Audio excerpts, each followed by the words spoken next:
Assalamualaikum warahmatullahi wabarakatuh. Sahabatku, generasi yang Allah amanahkan untuk menjaga masa depan bumi.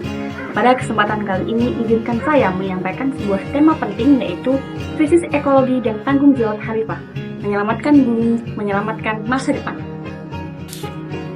Pernahkah kita membayangkan seperti apa dunia ketika usia kita menginjak 40 tahun nanti? Para ilmuwan telah memperingatkan bahwa suhu bumi terus meningkat drastis. Es di kutub mencair, kota-kota pesisir terancam tenggelam, dan krisis air bersih mulai melanda berbagai wilayah. Ini bukan sekadar cerita fiksi ilmiah, melainkan kenyataan yang perlahan sedang kita hadapi akibat kelalaian manusia. Disinilah peran kita sebagai khalifah di bumi diuji. Apakah kita akan diam atau bangkit untuk menyelamatkan bumi demi menyelamatkan masa depan?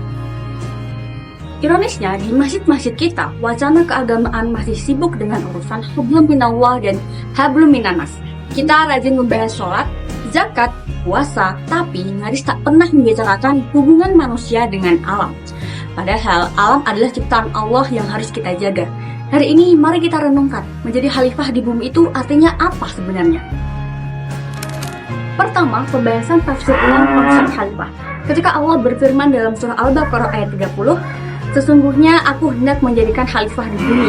Malaikat protes, khawatir manusia akan berbuat kerusakan, dan kekhawatiran itu terbukti hari ini.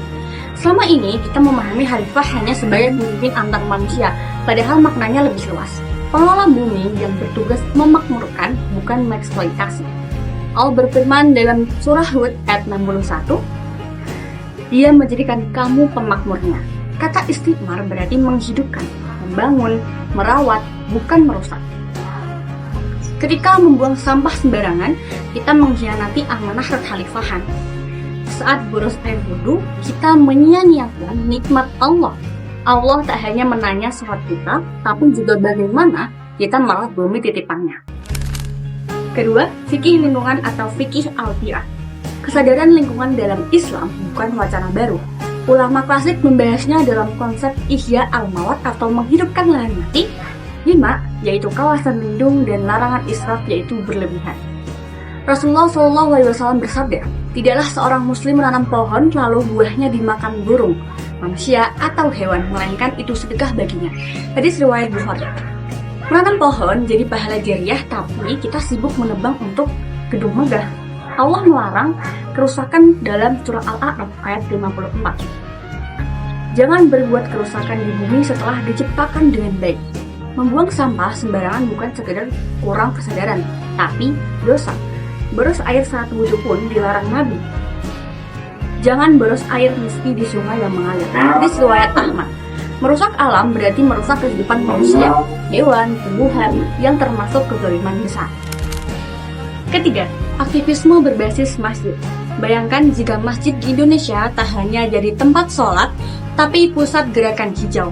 Masjid dengan panel surya di atap, halaman penuh pohon produktif seperti mangga, jambu, yang buahnya untuk jamaah dan fakir miskin.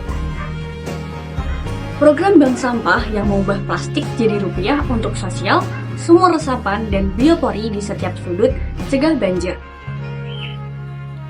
Rasulullah SAW bersabda, jika kiamat tiba, sementara di tangan kalian ada bibit kurma, tanamlah. Hadis riwayat Ahmad. Bahkan di akhir dunia, kita diperintah untuk terus berbuat baik pada bumi. Masjid sebagai pusat peradaban harus memimpin gerakan ini. Bicara tentang menyelamatkan planet, satu-satunya rumah tempat tinggal kita. Baik teman-teman, kita generasi yang akan mewarisi bumi ini atau mewarisi kehancurannya. Pilihan ada di tangan kita. Bisa terus acuh atau bangkit jadi khalifah sejati. Merawat, bukan merusak. Menanam atau menebang. Menghemat, bukan memboros. Mulai hal kecil, bawa botol minum, kurangi plastik, dan tanam pohon.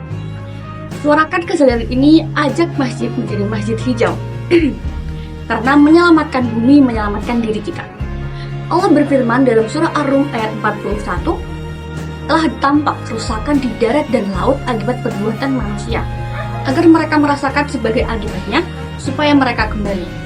Mari kembali, bertobat, rawat bumi sebelum tak mampu merawat kita."